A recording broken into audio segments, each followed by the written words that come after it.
Welcome to the Crystal Coach Show with me, your host, Anahata, helping you live every day with clarity, guidance, and practical wisdom.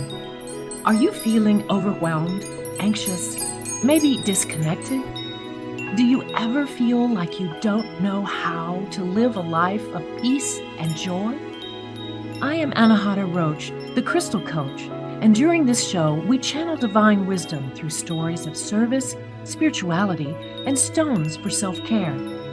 The Crystal Coach Show leaves you with a feeling of connection and the clarity it takes towards becoming the best version of yourself as you hear from thought leaders and many others to help you ignite the crystalline nature of who you really are. Stay tuned. The Crystal Coach Show starts now.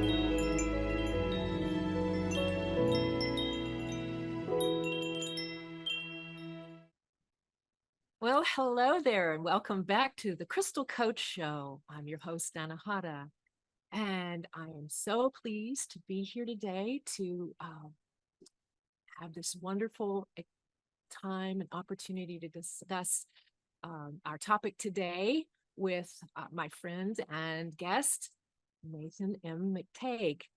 I'll tell you a little bit more about him in a second, but I just wanted to set this up by saying that 2023, this year is really the first year that has felt anywhere close to normal since the pandemic. And, I was thinking about how are we supposed to act now? Do we suppress, our feelings and move on? Or do we recognize that processing deep feelings like grief is messy? So I've invited Nathan on to share with me today and to be like our expert on this kind of subject because he's so totally prepared for this. Nathan is a certified professional coactive coach and a certified master neuro-emotional coach. He's also the co-founder of the Center for Emotional Education. And for the last 16 years, Nathan has been supporting incredibly successful people all over the world who still struggle with debilitating emotional overwhelm, anxiety, or depression that consistently gets in the way, robs them of satisfaction, and ruins important moments in their lives.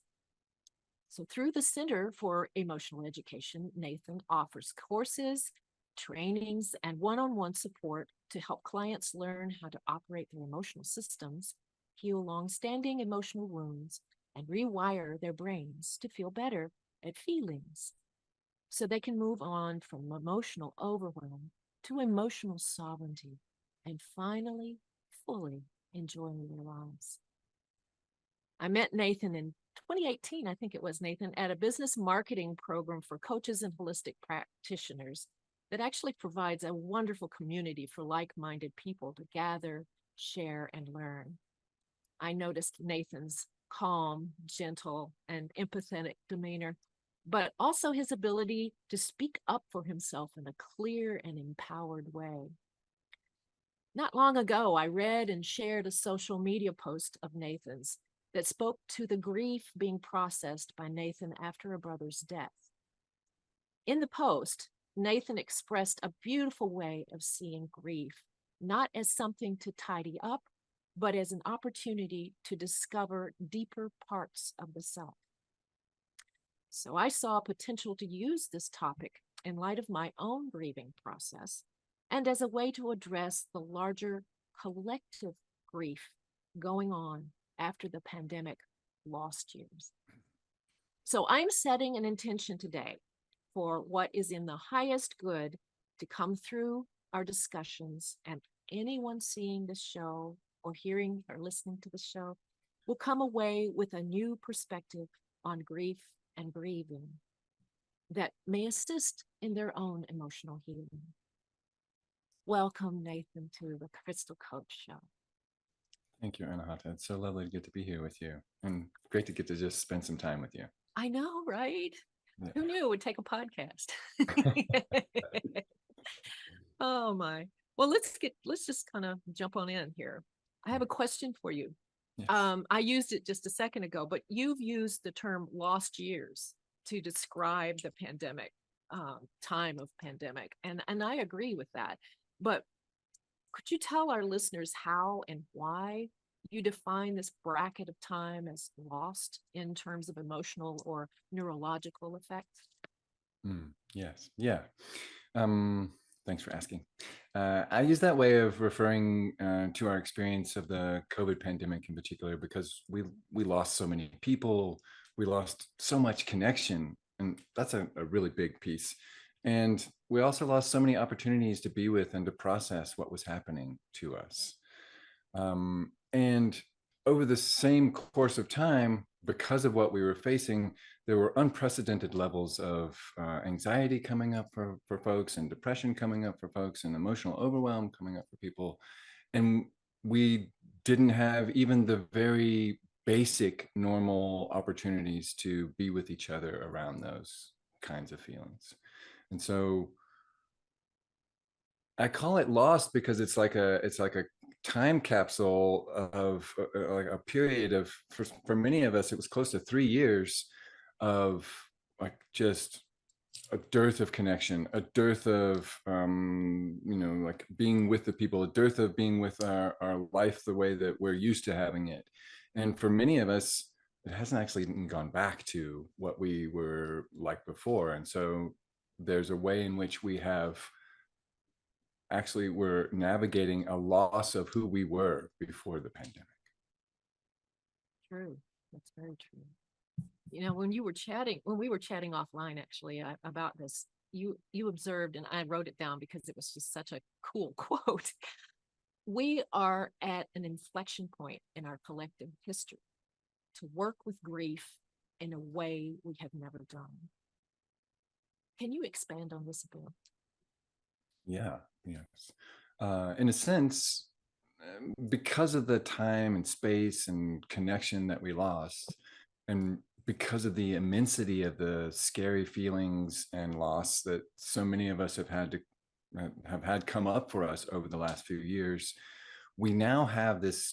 I think of it as a really tremendous opportunity to work with our grief and our sorrow, in particular, in ways and at a level that we haven't been able to access very often in recorded history. Like I say, I call it an opportunity. We also happen to be at a point in our trajectory as a species where we have more tools and more understanding than we ever have had to support us in our grieving. At other times before now, we likely had, much more kind of natural know-how and certainly more rituals in place to help us integrate loss. And in fact, right now, there is such a dearth of ritual and cultural practice around grieving that even though we've been grieving longer than any other spiritual practice known to humanity, we're having to remake practices that we intuited eons ago. Right? I mean, it's almost like the cultural programming is, okay, you can take a few days to cry and be sad, but suck it up.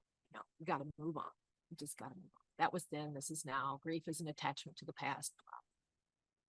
Right. Yes. And we used to have practices that really were built to honor the time it takes to integrate and to go through the grieving process.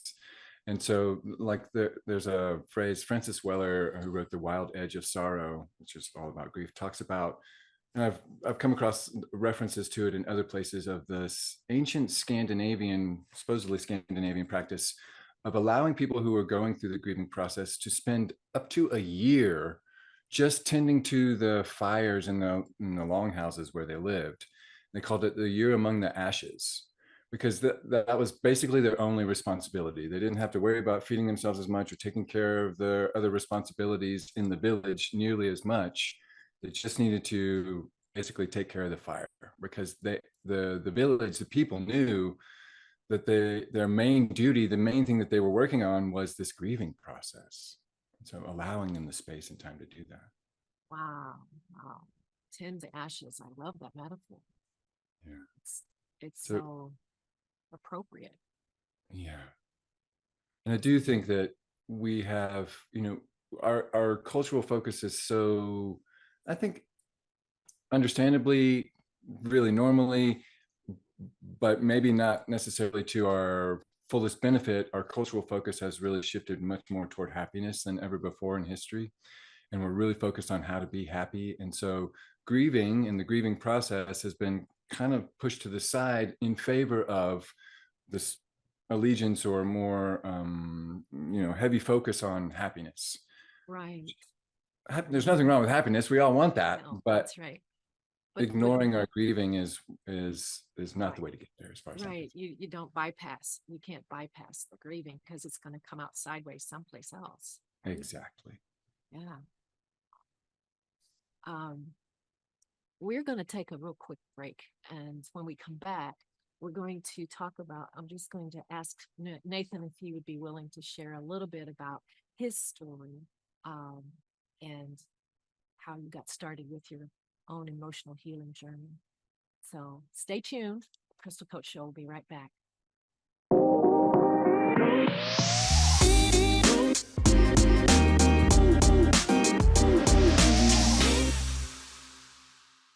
Hi, and welcome back to the Crystal Coach Show with Anahata. And my guest today is Nathan M. McTague from the Center for Emotional Education. And we're talking today about processing grief and why it's so difficult in this day and age, and how we can try to overcome that and live through the messiness of it and not try to be so tidy around it. So now I said at the break that we were going to come back, and I've asked Nathan to kind of share a little bit about how he got started with this uh, focus in his career, and your own emotional healing journey, of course, but what eventually led you to be a co-founder of the Center for Emotional Education. Yes. I have a long version of this story that I often tell, but I'm going to tell you the shorter version today. You can take your time. But the thing I often start with is that I got into the work that I now do because I sucked at parenting.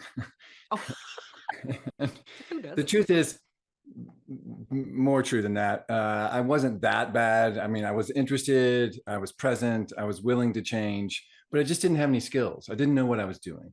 As so many of us enter parenting, I didn't. Nothing was modeled for me. And in addition to, like I always say, like I start off by saying I sucked at parenting. That's how I got into the work I do. But it was also because I was really pretty bad at all my relationships. Mm. It wasn't just parenting. But that was my first impetus. I started studying to be a better parent. And as a public academic, I can say the first Center for Emotional Education was founded for me to help me learn about and discover all that I could about attachment and bonding and emotional support for my babies. And then went on to the neuroscience of development and emotional processing and support and parenting. And along that trajectory, I got my coaching certification in from the from the Center for the Coaches Training Institute. Gosh, there's so many names in my brain from the trainings I've had. The Coaches Training Institute, got my certification from them and began to enter into the field of coaching and looking around at who I might start working with. At the same time, my partner and I, Natalie is her name, we remained partners, and now we're also business partners as well. We created a line of emotional teaching tools that we called Feelies, and also the predecessor of the Center for Emotional Education, which we called the Natural Parenting Center. And through learning more about what Feelies, this emotional teaching tool that we created, made possible for kids, and for learning about emotion and developing emotional intelligence and facilitating the emergence of empathy, we went into another round of research and learning about how to talk to parents about what this stuff does or how these tools work, and then started coaching parents and working with parents on how to have a better relationship with their kids. And we went on like that for a number of years. In 2016, we kind of we did some assessing and looking and, kind of putting our minds to essentially what we had created, the body of work we had created. And we realized that we had created a cogent system of our own, synthesizing everything that we'd been learning and continuing to learn. And that we ended up calling that system neuro-emotional co-processing. And we first taught it to parents, but then we started to teach it to individuals to use for themselves. Mhm. And then we started teaching it to coaches to use with their clients, other holistic practitioners and existing coaches. So then in 2020, we began training others, lay people who wanted to be better at relationship and feelings, as well as coaches and other holistic practitioners who wanted to use our neuro-emotional coaching with their clients as well. Mm. Then in 2021, we officially founded the Center for Emotional Education, and we've now supported thousands with our work, taught hundreds in our courses, and worked with powerful clients on 6 continents. That's And awesome. I feel such joy and awe and reverence getting to do the work I do now. Mm. Yeah, you found your soul purpose. Yeah. Yeah, Yes. I do. And I owe it to my kids. I always say that. Well, I'm curious, what tools have you used to help you process your grief over your brother's death? Yeah. So this is a really, terrible, awful, appalling thing to go through, of course, right? Losing anyone close to us is really the worst thing that can happen to us. And in a not exactly macabre way, but in the research way that I'm accustomed to, I found it also a really fascinating process to go through, Mm. because I got to see how the tools I've been using to support other people for so many years and in their own grieving processes could work to support me in my own. Mm. Um, Mhm. so I want to talk about 3 tools that I use, and they're primarily tools that we have synthesized in our work and as we now teach other people. One process is one that we have actually trademarked. It's called Notice, Name, Touch.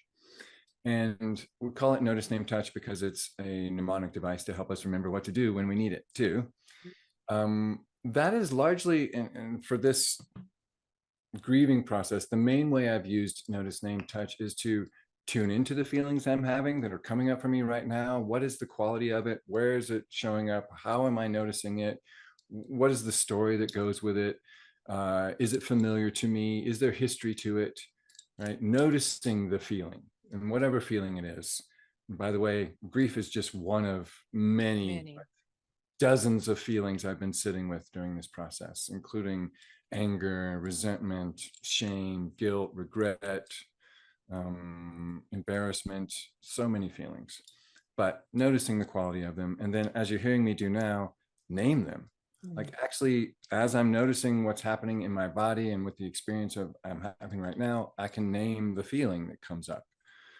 Um, and when we do, we allow our brains to shift a little bit in terms of how we're processing that feeling. Once we've named it, we've helped our brain make sense of what's happening to us.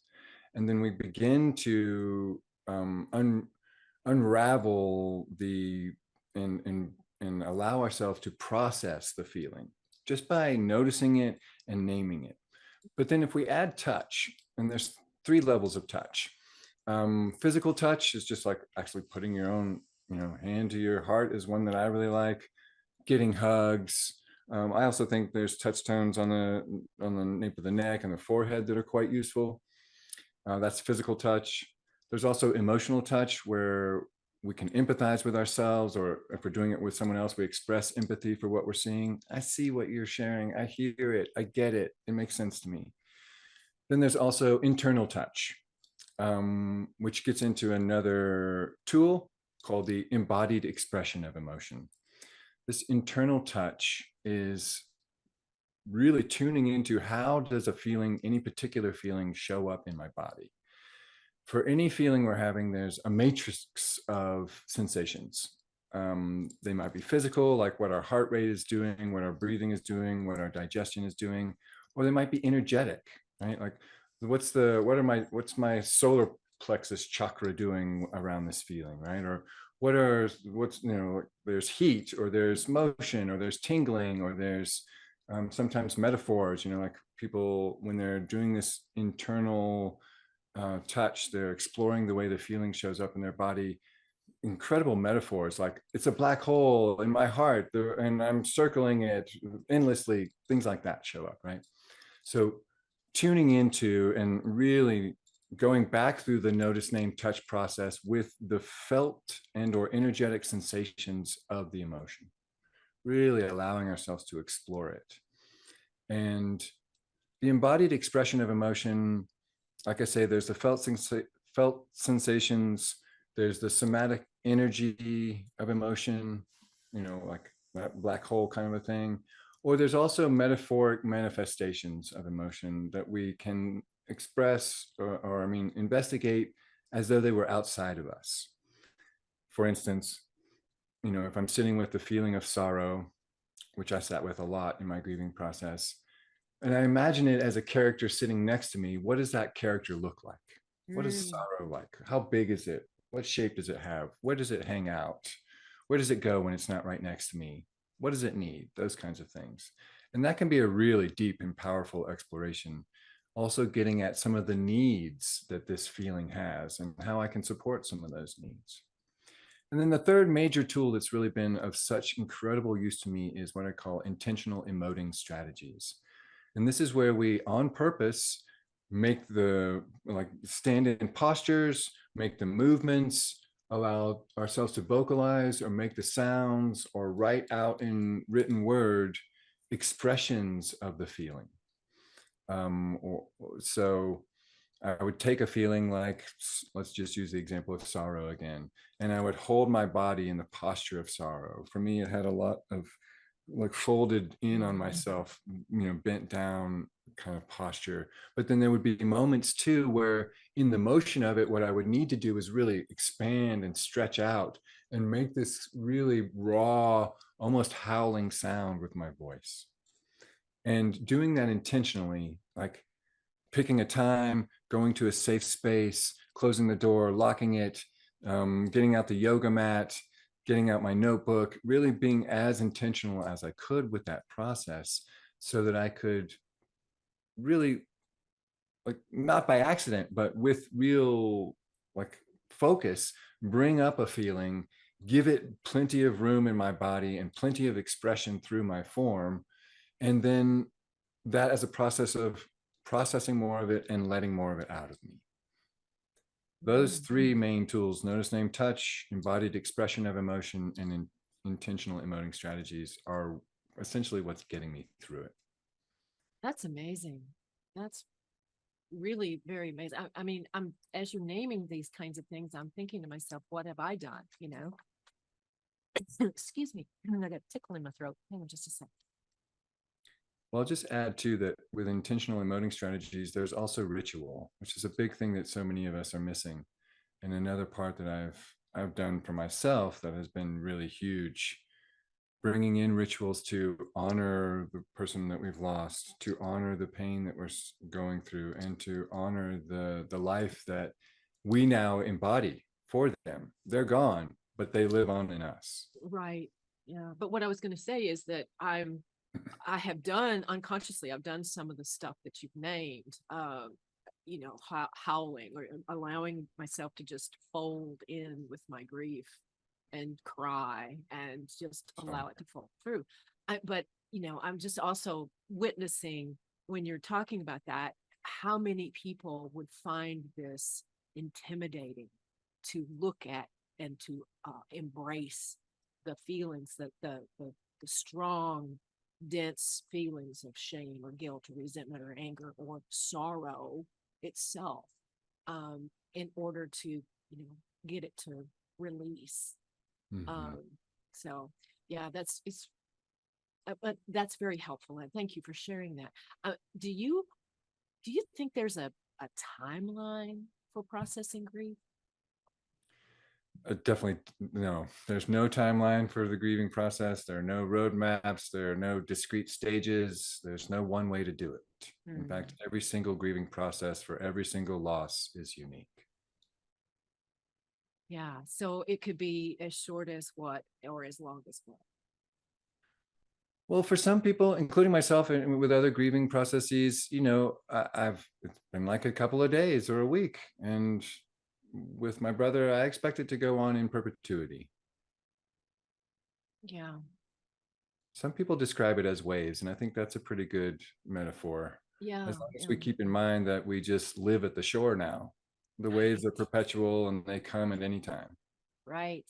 I was thinking about that. I mean, I have a very dear friend who lost her son when he was not quite 18. Um, and that the loss of that potential, the loss of that future has been something that she's had such a hard time with. And she will go along being fine. And then, she'll have her days where she just can't deal with anything else. It comes Yeah. up.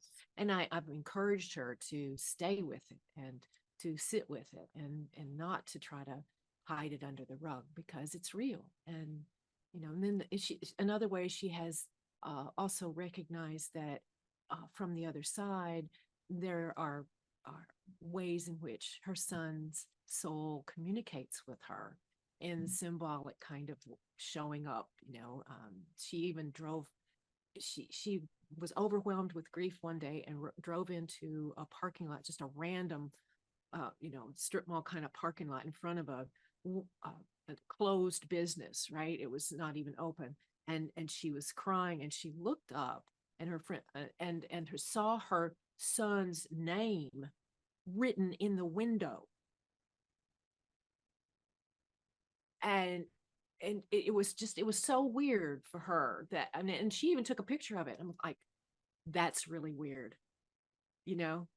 She random pulling off the road just because she couldn't drive anymore, and then when she looked up, there was his name. And so it was like, she finds these treasures of communication that she feels that, even though we have been separated from on a physical plane, we are still connected on a soul level. And I feel that very strongly myself, as I felt my mother, I felt my father, I felt my aunt. The only thing I can't really, and I guess it'll be in perpetuity, is the grief I feel for the loss of my hometown through that destructive tornado. That all of the brick and mortar kind of touchstones of my childhood have been erased, and there's really not much else I can do about that, right? Um, except live in my memories, um, and or like go on. But it's odd because you think, well, it's like your mom, your dad, this is your family. But I've had connection with them from the other side, so I know, that they're they're not gone. You know what I'm saying? But the finality of the leveling of brick and mortar that have stood for 200 plus years, that's something you can't recreate. Does that make sense? Yeah. So yeah, so the my timeline has had ups and downs and comes in waves, and but in terms of my grieving process for my family, I think I'm in a gooder space. I'm in a better space than I have been in a long, long time. Um, but yeah, that it is ongoing. You just I like that metaphor of standing at the shore and just allowing the waves to come when they come. Okay, well, we're going to take another quick break. And when we come back, I really want you to dive into the neurochemistry and emotional healing work that you do. Um, so stay tuned, and Nathan's going to come back with more of the work that he does and a special offer for listeners. So we'll be right back.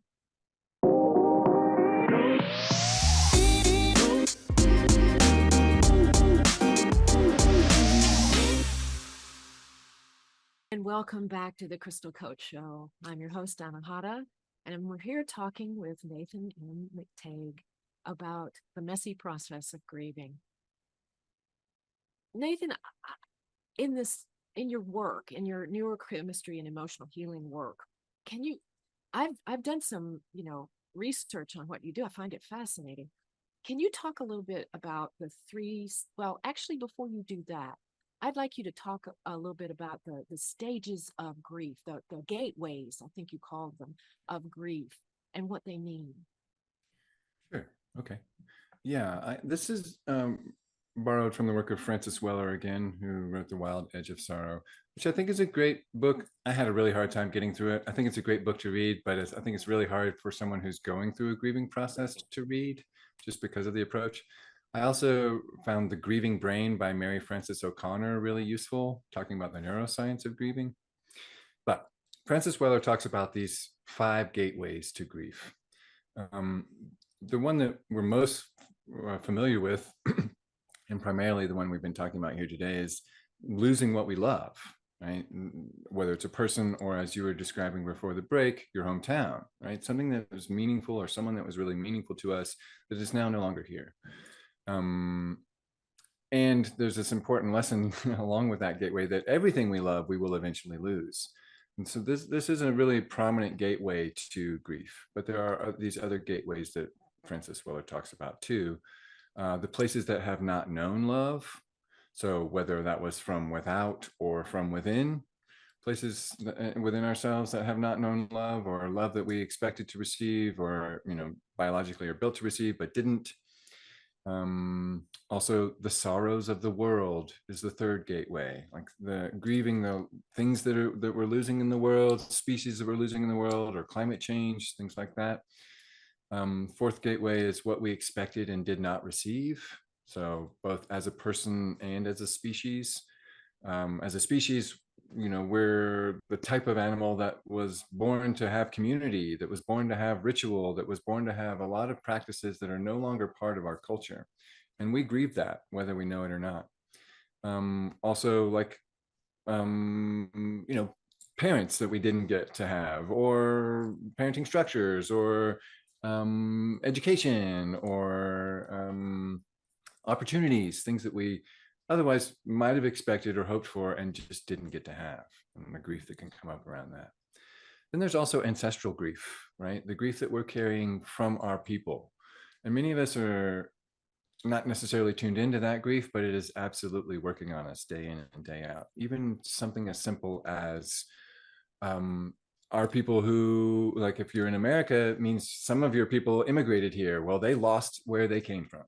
That's now encoded in our DNA. So there's that ancestral grief that we're dealing with. Weller also talks about the possibility of trauma being the 6th gateway. I definitely agree that when we go through trauma, it can be a gateway to sorrow and grieving that we need to pay attention to. So What all of about these are, go go ahead. ahead. I was just going to say, these are different ways that we are opened to the experience of grieving and sorrow. Yes. What about those 3 stages of response that are in the brain? The survival, the emotional, and executive. Can you expand on that a little bit? I thought that Yes. was fascinating. Yeah. This was actually new to me as I experienced it.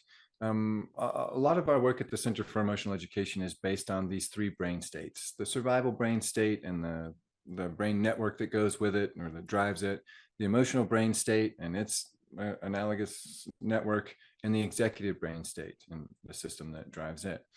And we teach about these, and all of our work deals with what we call speaking brain, which is essentially speaking the language of each of these states in a way that helps support what we call the flow of neurochemistry, so that if we're in a survival state, that's the one most people notice, or if we're in an emotional state and we're stuck there, how to work with ourselves so that we can get back to an executive state. I guess I've just flesh those out just a little bit more for folks who haven't been introduced to them before. The survival brain state and network is just for running our autonomic nervous system, like our heart rate and our breathing and our digestion and our immune system. And then when our survival is threatened, it clicks us into fight, flight, freeze, or appease reactions. Some people call that the dinosaur brain. That's right, or the reptilian brain. I think that's a little bit rude though, because the reptiles that are on the planet now have their brains have continued to develop too beyond that. Then there's the emotional brain state and system. This is for generating, experiencing, and processing feelings, as well as either expressing or suppressing those feelings. Then there's the executive state, and that's for learning, remembering, creating, collaborating, problem solving, all the things that we want to be able to do with our lives. Now, when we enter grief, we kind of go through these stages because our brain is trying to figure out what has happened to us.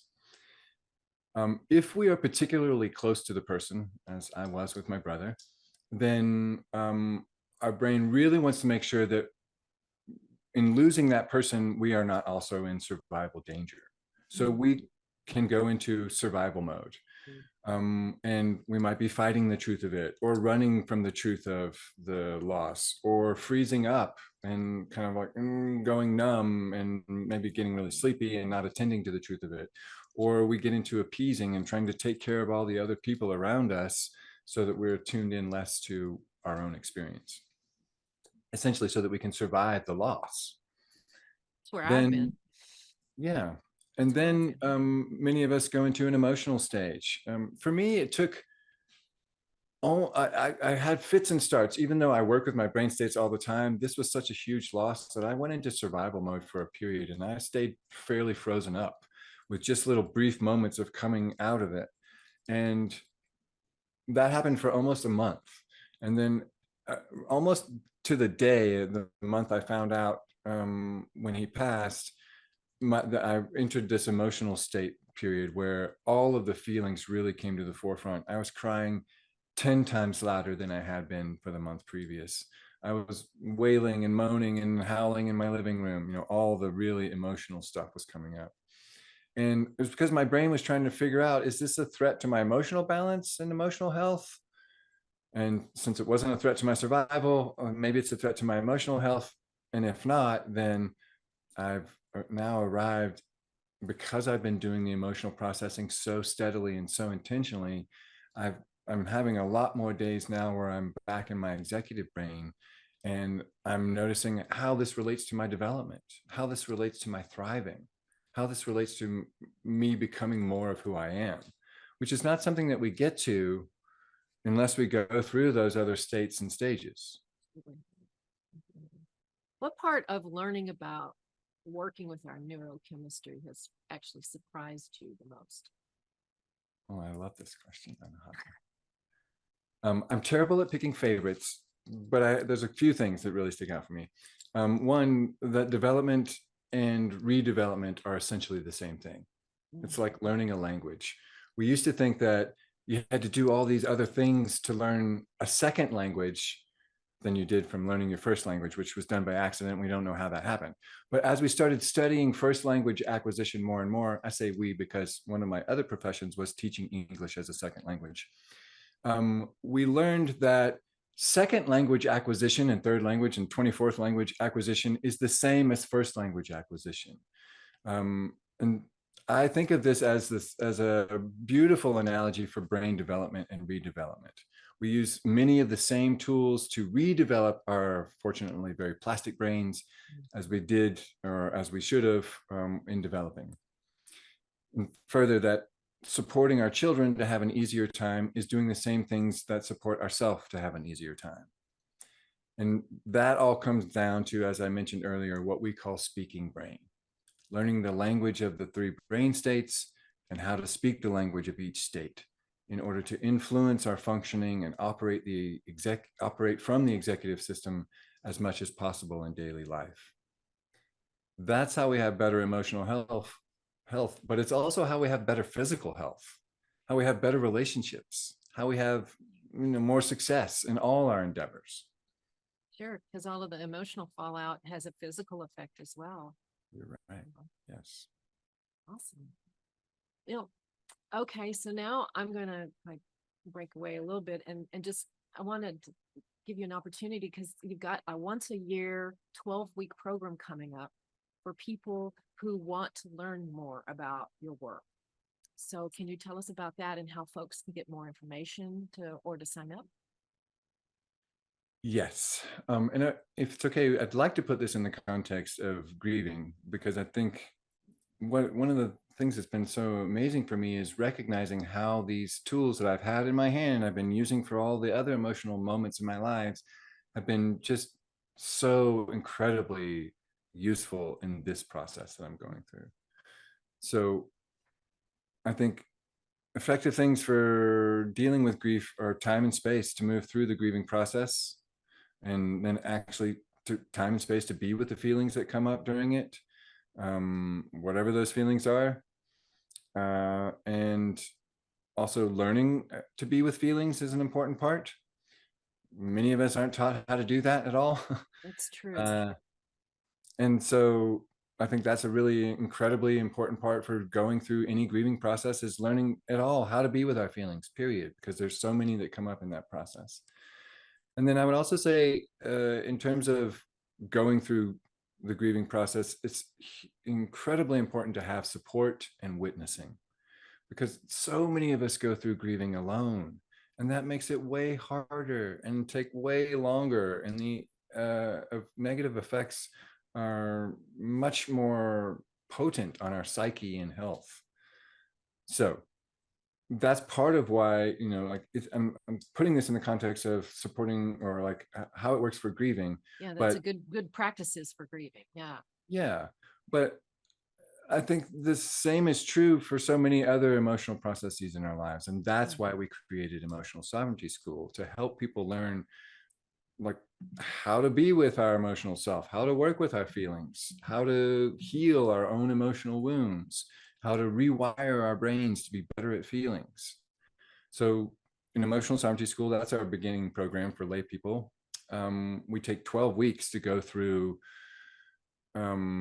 concepts and tools and strategies. We jokingly say that we give you not just not just tools, not just a utility belt worth of tools, but a whole tool shed worth of tools for working with the survival brain state, the emotional brain state, and the executive brain state. And then many of the, like me, the where we came up for sorry, let me try again. Where we came up with the material for this school, Emotional Sovereignty School, is essentially all of these strategies that we've been using with our one-to-one clients for the last 16 years. We, like, over and over and over again, using the same tools and going through the same stages, if you will, or levels with our clients. And so we just pulled these 12 really important chunks out of that work and built this school, in part because there isn't another institution in the world where you can learn how to do this. The other Super really awesome. wonderful thing about Emotional Sovereignty School is that we have a really beautiful classroom hub. So we record all the classes. We put all that video material, the audio from class, the chat from class, and all of the handouts, and PDFs and guides and things that we create for each unit go into the classroom hub, where our students then get to have access to them in perpetuity.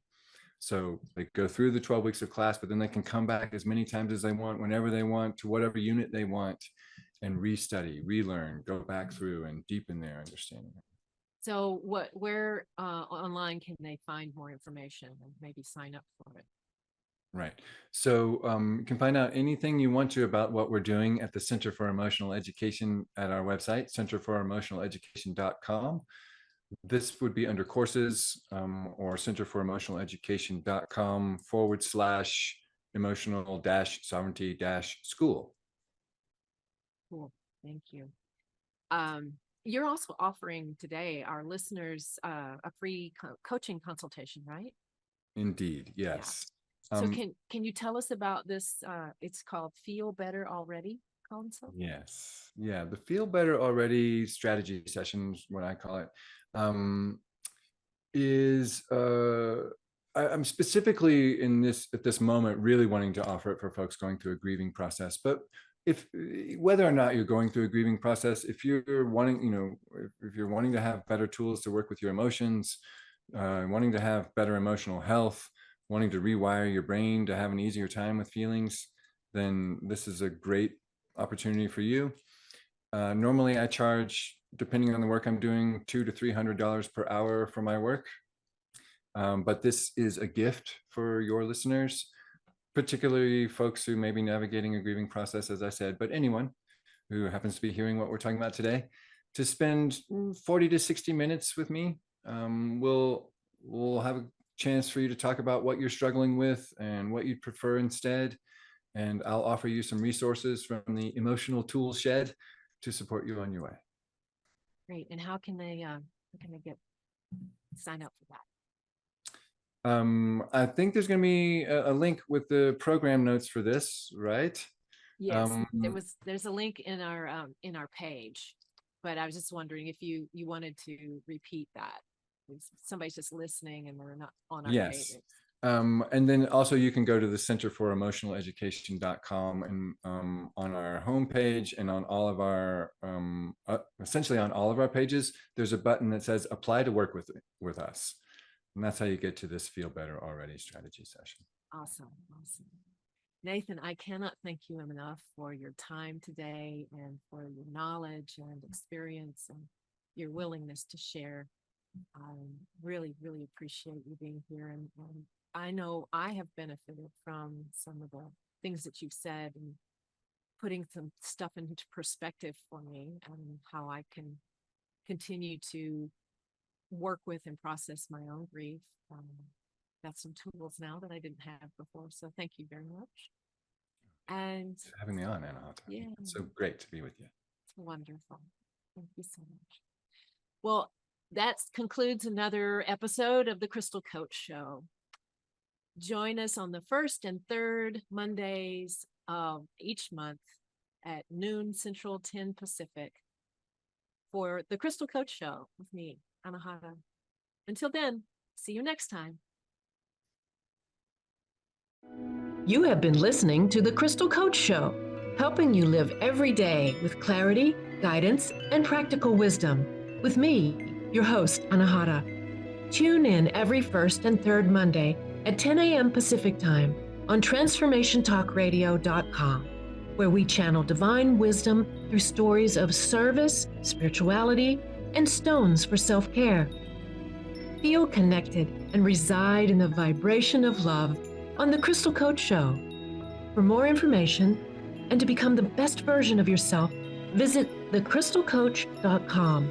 That's thecrystalcoach.com. See you next time.